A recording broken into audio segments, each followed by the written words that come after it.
Ce matin, je vais continuer cette étude que je vous ai apportée sur la loi de la foi et les deux forces qui lui sont opposées.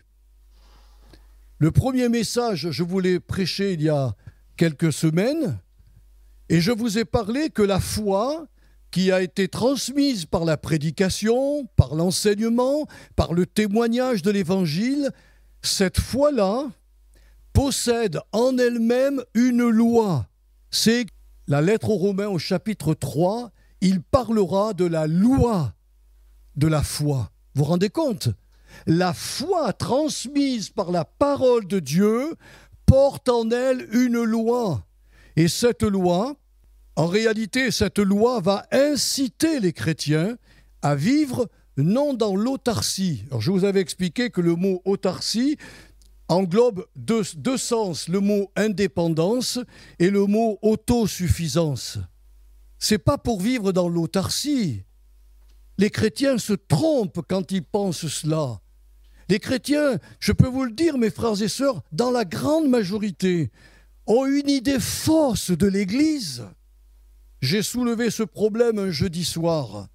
Et j'ai montré à nos frères et à nos sœurs que si les Juifs avaient accepté Jésus comme Messie, le royaume de Dieu se serait instauré en Israël.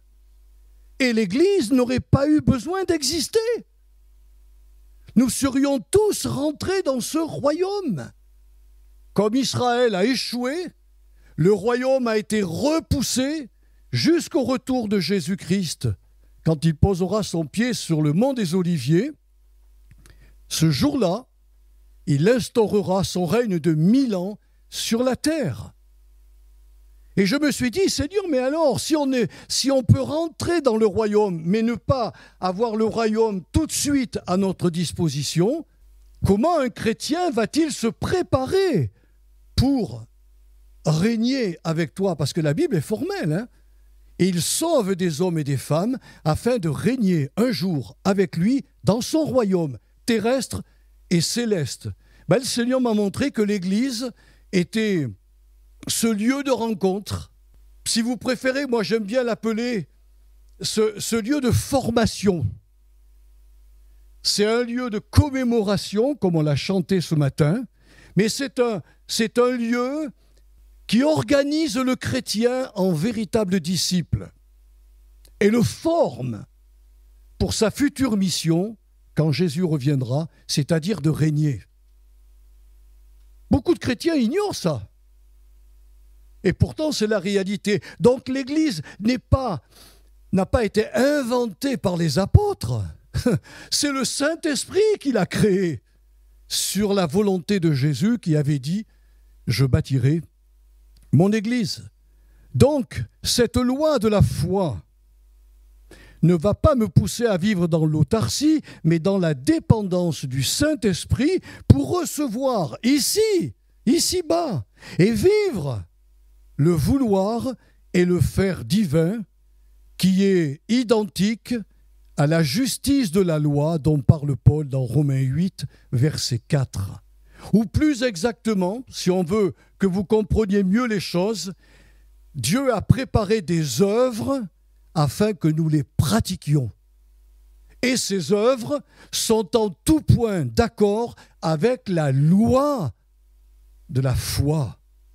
Un chrétien ne fera rien qui soit contraire à la justice de Dieu.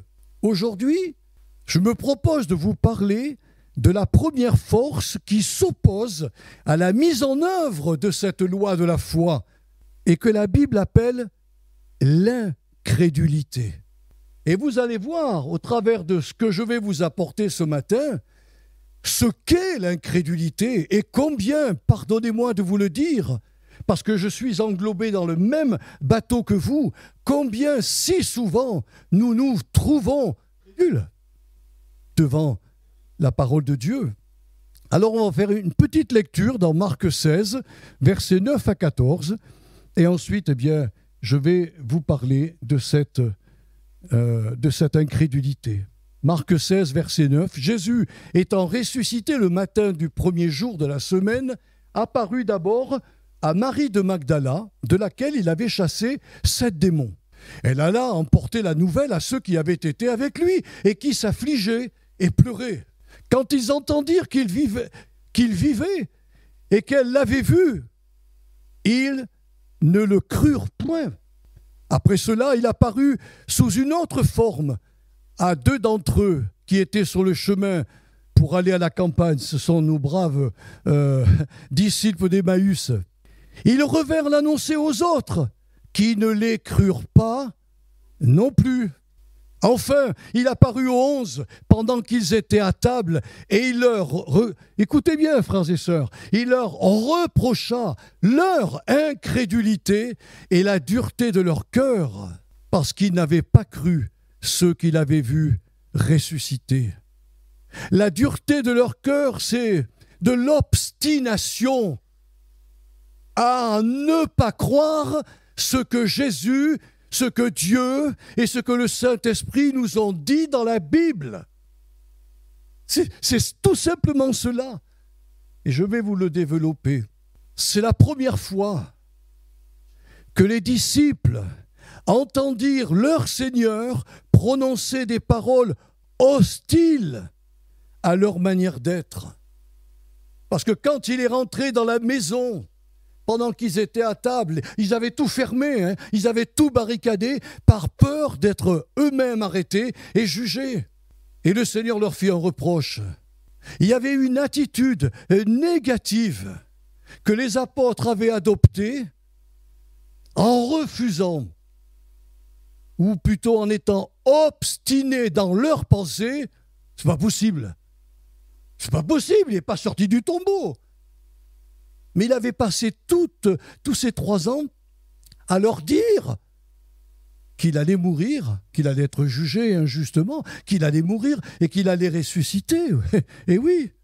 Pourtant, en leur faisant ce reproche, Jésus ne voulait ni leur faire de la peine, ni les culpabiliser, mais plutôt corriger un travers de tempérament que nous pouvons avoir, mes frères et sœurs. Comme je vous l'ai dit tout à l'heure, cette obstination qui leur serait fatale dans leur relation avec Dieu, comme dans l'exercice de leur futur apostolat, puisque le Saint-Esprit a écrit dans la lettre aux Hébreux, « Or, sans la foi, il est impossible de plaire à Dieu. » Vous m'entendez ? Sans la foi, il est impossible de plaire à Dieu. Ces futurs candidats qui allaient bouleverser le monde romain de l'époque ont été les premiers dans l'incrédulité. Après tout ce qu'ils avaient entendu, après tout ce qu'ils avaient vu, je comprends que le Seigneur il s'est contenu, mais ce reproche veut dire beaucoup de choses. Il leur a dit, si vous continuez à vivre avec ce travers d'obstination en vous, non seulement cela va impacter votre relation avec le Père, avec votre Dieu, mais votre ministère va échouer. Puisque dans votre ministère, il vous faudra marcher par la foi, et que par la foi. Alors il y a 2 facteurs qui permirent à l'incrédulité d'entrer dans leur vie. Le premier est en rapport, comme je le vous disais tout à l'heure, avec la parole que Jésus leur avait donnée concernant son arrestation, son jugement, sa condamnation, puis sa résurrection.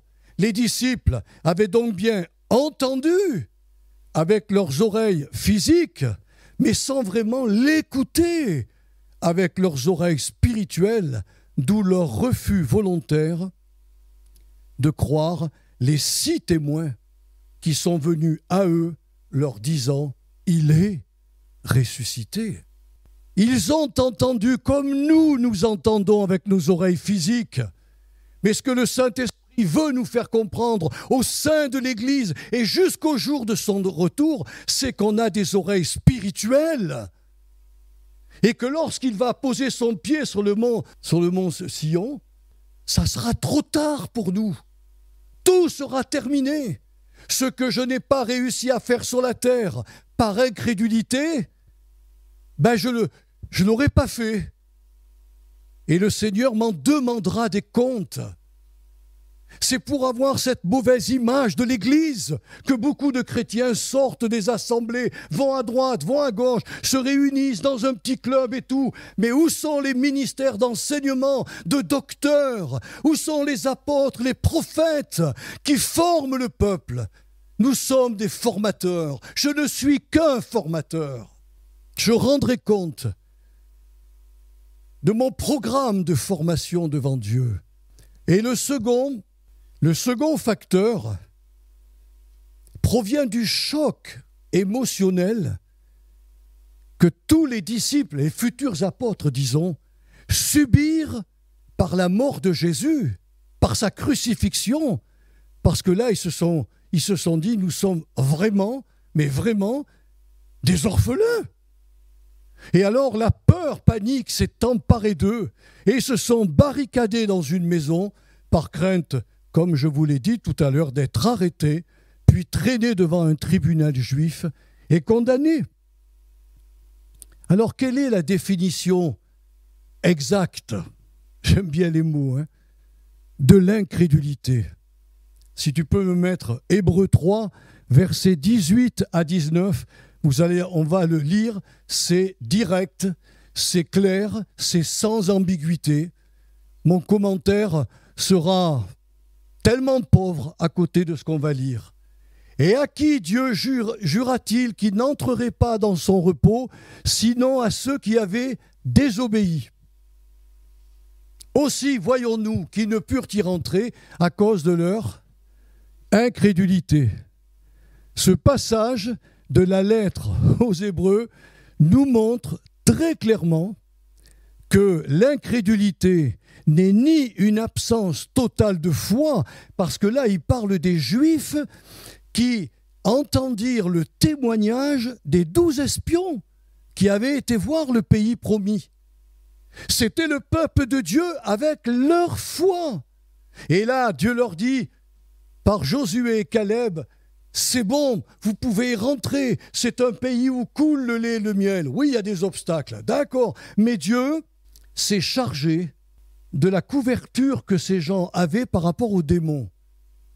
Et Dieu vous dit maintenant, vous pouvez y aller. C'est une parole de foi. Donc ils furent incrédules, mais leur incrédulité n'était pas une absence de foi, ni un affaiblissement dans la foi, mais ce refus volontaire, obstiné, d'obéir aux injonctions divines.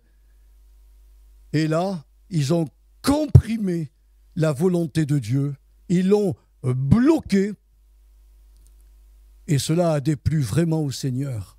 Si vous connaissez l'histoire, ils se sont repentis en disant « Oui, on a eu tort de dire ça à Moïse, on a eu tort. Demain, on va attaquer, on monte. » Moïse leur a dit « Ne montez pas, n'attaquez pas. Votre réaction n'est que de la présomption. Si vous y allez, Dieu ne vous protégera pas. » Si vous connaissez l'histoire, ils y sont allés, ils ont été battus, à plate couture. L'incrédulité, c'est de la désobéissance. Permettez-moi de vous dire ce que dit la Bible. Quand tu es sauvé, tu es baptisé d'eau, tu rentres dans une église.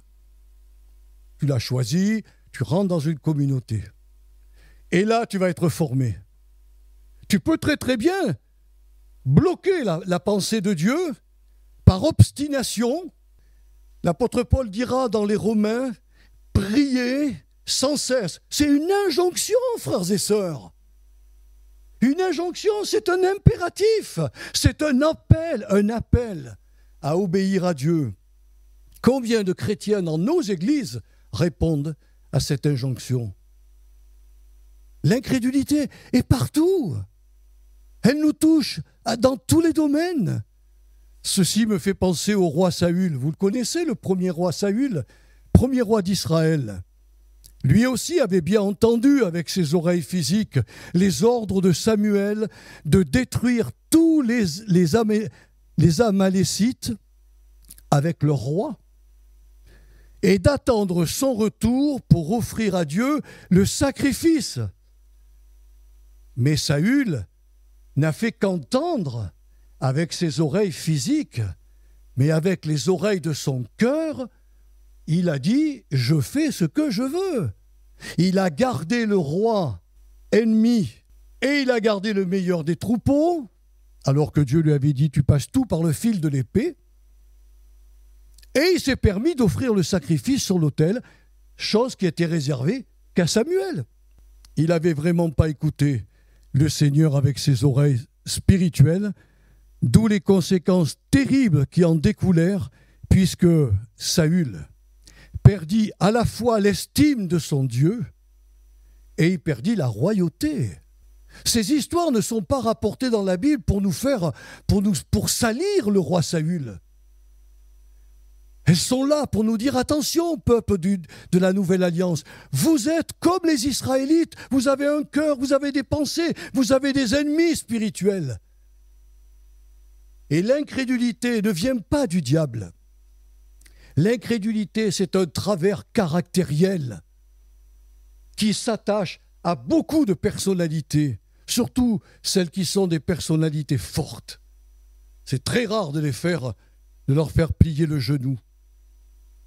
Voyez-vous, l'incrédulité du roi Saül, son obstination, était aussi grave que les péchés de divination et d'idolâtrie.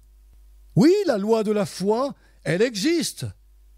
Mais il y a deux forces opposées que je me permets de vous enseigner pour que vous puissiez les contenir, afin que vous viviez toujours dans le vouloir et dans le faire de votre Dieu. Ouais, ils ont entendu le témoignage des 10 espions, un témoignage négatif. Eh bien, ils ont cru à ce témoignage négatif, et le fait qu'ils ont cru à ce témoignage, ils ont étouffé la voix de Josué et la voix de Caleb, qui les encourageaient à s'emparer du pays promis, ce qui fut aux yeux de Dieu un mépris, vous m'entendez, un mépris à l'égard de sa parole. Chaque fois que nous, chrétiens de la Nouvelle Alliance, nous trouvons des injonctions, un appel direct à l'action, comme par exemple, soyez continuellement remplis de l'Esprit. C'est à nous ouvrir au Saint-Esprit. Comment un chrétien peut-il se rendre compte qu'il n'est pas rempli de l'Esprit Saint? Quand il se tait, lorsqu'il y a un culte de louange et d'adoration, quand il ne rend plus témoignage autour de lui, quand il est constamment dans la tristesse, il manque de quelque chose. Et le Seigneur ne veut pas le laisser comme ça. Le Seigneur veut qu'il soit rempli de lui. Parce que quand on est rempli de l'Esprit, on se parle entre nous, on chante, on exulte.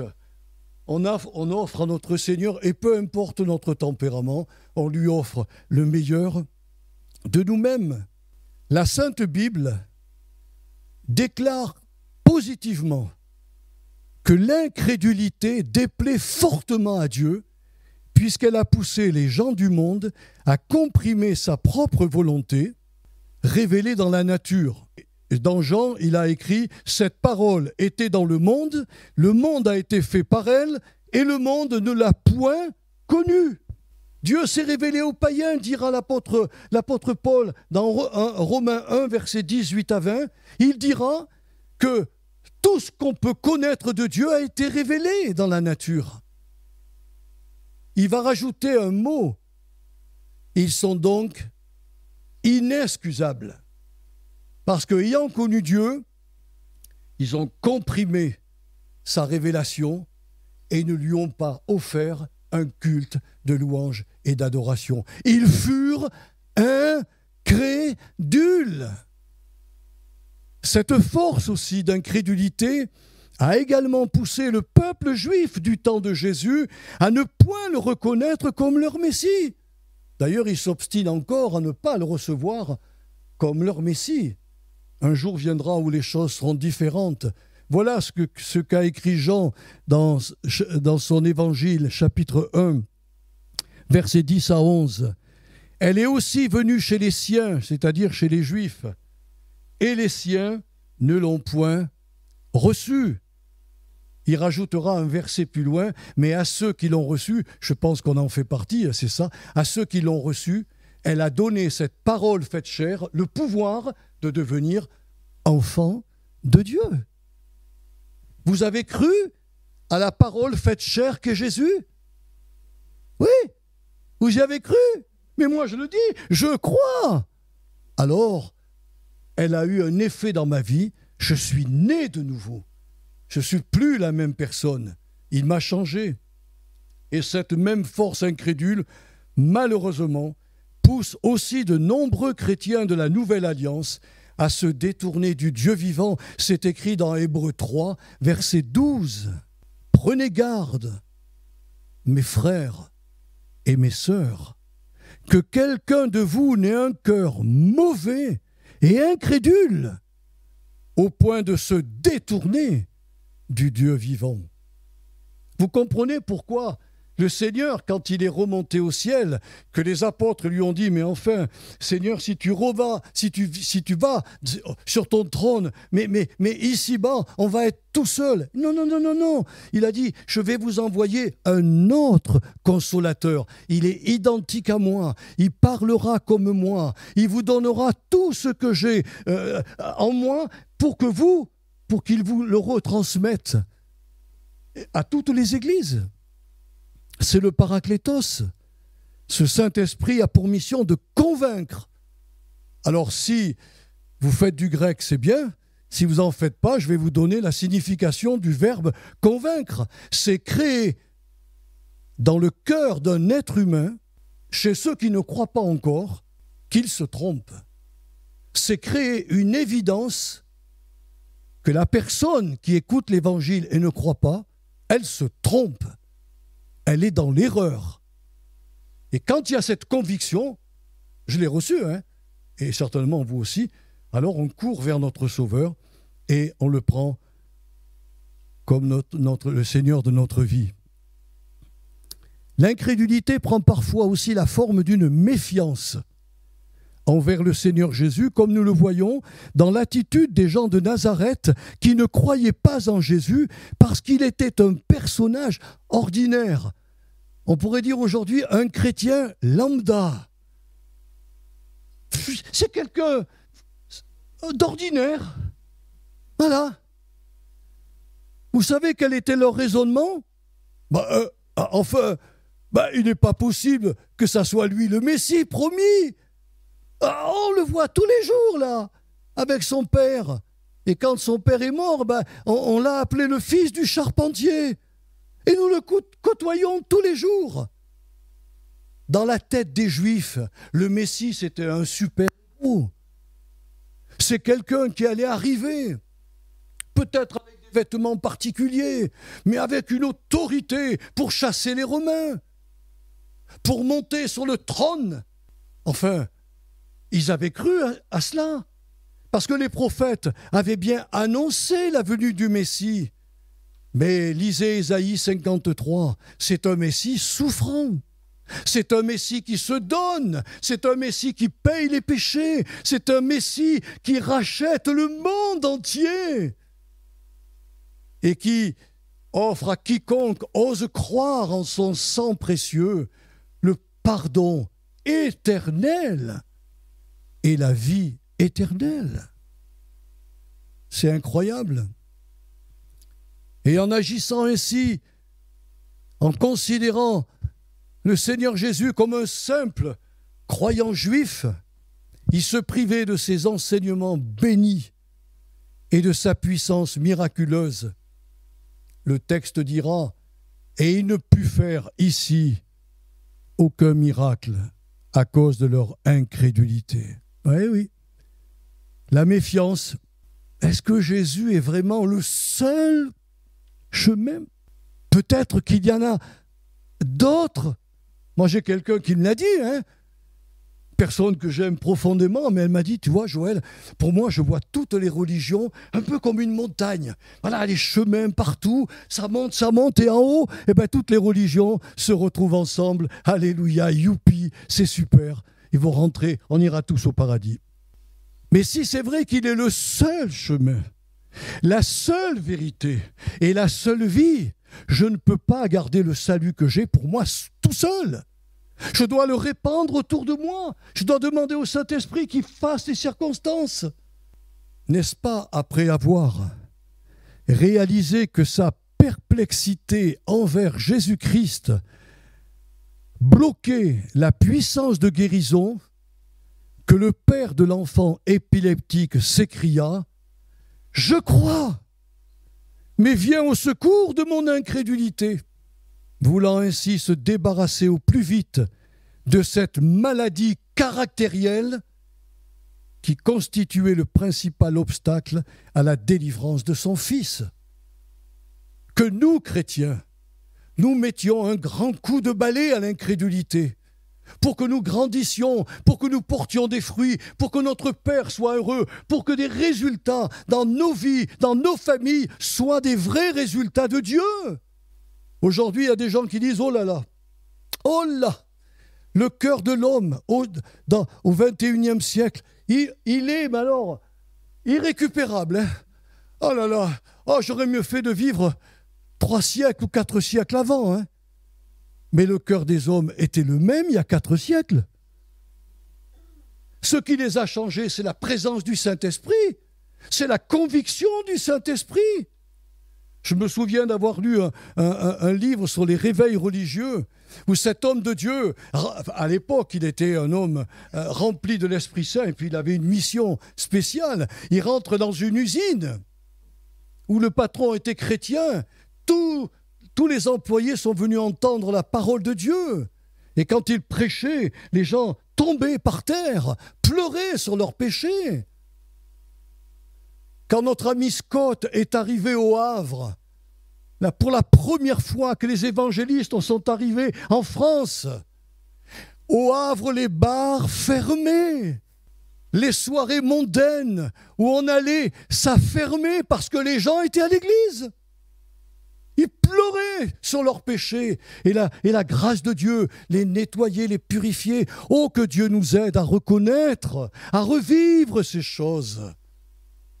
Parce que Dieu est le même, hier, aujourd'hui et éternellement. Alors je terminerai avec cette parole ce matin. Quel est le remède à l'incrédulité ? Puisque la Sainte Bible déclare positivement « Et mon juste vivra par sa foi.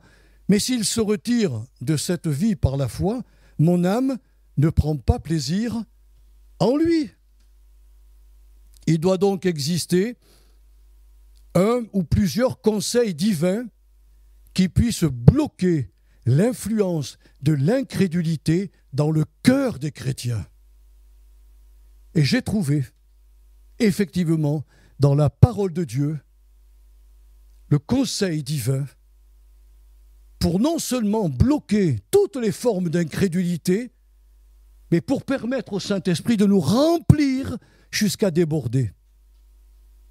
J'ai trouvé ça dans la passation de pouvoir entre Moïse et Josué. Un jour, Dieu vient voir Josué et il lui dit « Moïse, mon serviteur, est mort. » Il était bien au courant, parce qu'il a été aux obsèques. Le peuple était triste. Et il lui dit « Josué, c'est toi le patron maintenant. » Il s'est dit « Quand Moïse était là, moi j'étais soulagé. » Parce qu'il rentrait dans la tente d'assignation, il te parlait face à face, Seigneur. Et toi, tu lui parlais aussi. Moi, je ne suis pas comme lui, Seigneur. Mais il lui a dit, oui, c'est vrai que la manière dont je parlais à Moïse est une manière spéciale. Mais je te garantis que je serai avec toi, que je te garderai, que je t'accompagnerai et je te donnerai la victoire en toutes choses. Alors il l'encouragea, il lui a promis de fuir la peur panique parce qu'il serait dorénavant tous les jours avec lui comme il le fut avec Moïse. Puis il montra à Josué, homme de foi, comment il serait capable de détruire en son cœur toutes les semences d'incrédulité. La première chose qu'il lui dit, que la Torah, c'est-à-dire le livre de la loi, il lui dit, lis tous les jours. Lis ce livre de la loi. Pose la question, moi.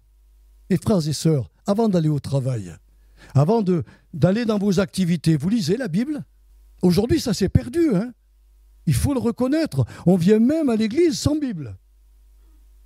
Parce qu'on a aujourd'hui nos tablettes, on a nos smartphones. J'ai rien contre, hein. Je ne fais aucune critique sur ceux qui lisent sur une tablette. Nous vivons un temps moderne. Bon, soit. Mais voyez, la Bible, c'est... Quand j'ai fait ces 3 messages, j'ai passé des heures dans la Bible, des heures dans les commentaires pour voir si je ne me trompais pas, des heures dans les... Et j'ai remarqué que quand je lisais la Bible et les commentaires qui vont avec, ça se grave. Mais il va lui dire une deuxième chose. En lisant Josué, médite. Quand vous prenez des passages comme ça, arrêtez-vous. La méditation, c'est de la réflexion. C'est un raisonnement sain. La Bible est logique. L'incrédulité, c'est quoi? C'est de la désobéissance. Elle est logique, la Bible.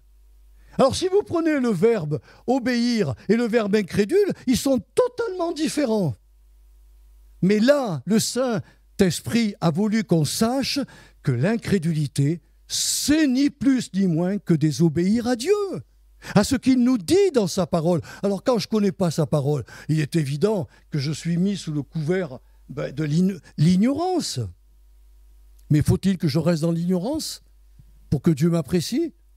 Non, il me dit, je t'ai donné ma parole. Vas-y, lis-la, mais fais plus. Réfléchis sur ce que cette parole te dit pour toi, aujourd'hui. J'ai connu quelqu'un, on parlait souvent ensemble, et cette personne me disait, quand elle prenait la Bible, elle disait, tu vois, ce texte, il correspond bien à telle ou telle personne. J'ai pas réussi à lui dire, mais c'est pour toi. Quand le Saint-Esprit t'a montré quelque chose, il te l'a montré à toi. C'est pas pour les autres. Et la troisième chose qu'il va lui demander, que cette parole ne s'éloigne pas de ta bouche. Nous devons apprendre à parler les paroles de Dieu. Seigneur, tu me dis que la désobéissance est de l'incrédulité. Je veux, Seigneur, que tu m'aides à devenir obéissant pour justement marcher dans la foi. Pas dans la foi qui voit ou qui ressemble, la foi sur ta sainte parole. Nos braves disciples dans la barque, vous connaissez bien leur expérience. Ils avaient la foi. Le seul problème, c'est que quand ils ont été réveillés Jésus d'une manière un peu brutale, ils ont dit au Seigneur, mais ne t'inquiètes-tu pas de ce qu'on périt? Et Jésus leur a dit, mais attendez, remettons tout en place. Votre foi, elle est où là? Elle est sur moi, mais moi je ne suis pas inquiet. Mais vous êtes inquiet par le vent, par les embruns, par l'eau qui rentre dans le bateau et que vous êtes obligé d'enlever. Mais moi, je ne suis pas inquiet, je me repose en mon Père. Vous pensez vraiment que la barque allait couler? Ah ben ils ont dû dire après, c'est logique, hein. Si Jésus est avec nous, on a un chant d'ailleurs qui le dit. S'il est avec nous, on ira de l'autre bord. Oui, Jeanne, on ira de l'autre bord. Voyez-vous, je vous lis le verset. Il se trouve dans Josué 1, versets 7 à 8. Que ce livre de la loi ne s'éloigne point de ta bouche. Médite-le jour et nuit pour agir, voyez, parce qu'il y a l'action, pour agir fidèlement selon tout ce qui est écrit, car c'est alors que tu auras du succès dans tes entreprises, c'est alors que tu réussiras. Prenez Dieu au mot. Papa, je viens de lire dans ta parole que tu régénères ce qui marche. Alors Seigneur, je ne suis pas bien, j'ai vraiment des gros soucis, je marche dans la foi. Je peux vous dire que la régénération vient, elle arrive.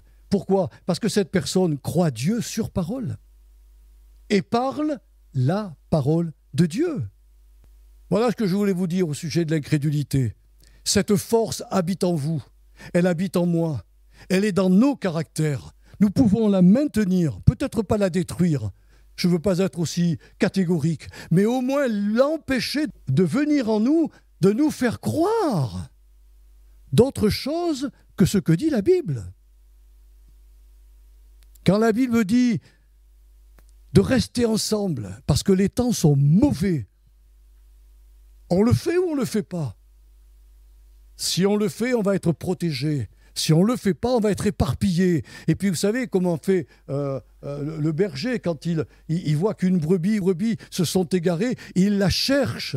Il la cherche parce qu'il sait une chose, que si cette brebis ne rentre pas dans l'enclos, elle est morte. C'est pour cela que le Seigneur nous dit, faites attention. Mes injonctions ne sont pas dures. Mon joug est facile et léger. Vous savez ce que c'est qu'un joug? Je n'ai pas été paysan, mais j'ai vu les paysans travailler avec 2 bœufs. Et pour que les sillons soient droits, il faut un joug. Parce qu'il y a un bœuf qui peut dire « Ah, mais tiens, je vais aller à droite ». Et l'autre, il va dire « Tiens, je vais aller à gauche ». Ça ne marche pas. On leur met un joug et il marche tout droit. Ben nous, chrétiens, on a un joug que nous devons prendre, accepter. Et il ne nous oblige pas à le faire. Hein. Mais moi, je l'ai pris. Seigneur, je veux être sous ton joug. Voilà. Je veux suivre tes instructions. Je ne veux pas être incrédule. Eh bien, mes frères et sœurs, je ne dévierai jamais. Jamais je ne dévierai de la foi et de la parole de Dieu. Parce qu'il va venir un temps où des esprits mauvais vont se présenter dans tous les mouvements religieux, pas simplement chrétiens, hein, religieux, avec une puissance de séduction, au point, nous dit la Bible, que plusieurs, parmi les évangéliques, enfin les charismatiques, ceux qui croient vraiment, comme nous, aux dons spirituels et au Saint-Esprit, se détourneront de la vraie foi pour adhérer à leurs mensonges. C'est écrit dans la Bible. Je sais malheureusement que ces choses vont se faire. Alors pour éviter que l'on soit fragilisé au moment où elles vont se faire, voilà la clé. La parole de Dieu. Que la parole de Dieu et rien que la parole de Dieu. Seigneur, ce matin, j'ai parlé de cette force, cette incrédulité, cette désobéissance qui est souvent, très souvent, attachée à nous parce que, Seigneur, notre cœur est obstiné. On ne veut pas t'obéir. C'est normal, la chair ne veut pas t'obéir. Mais l'être nouveau que nous sommes se plaît dans l'obéissance, a envie de marcher droitement. Alors Seigneur, cette force-là de l'incrédulité qui empêche la loi de la foi de se manifester et de manifester dans nos vies le vouloir et le faire divin, ce qui correspond vraiment, Seigneur, à tout ce qui te plaît, aux œuvres que tu as préparées d'avance pour nous.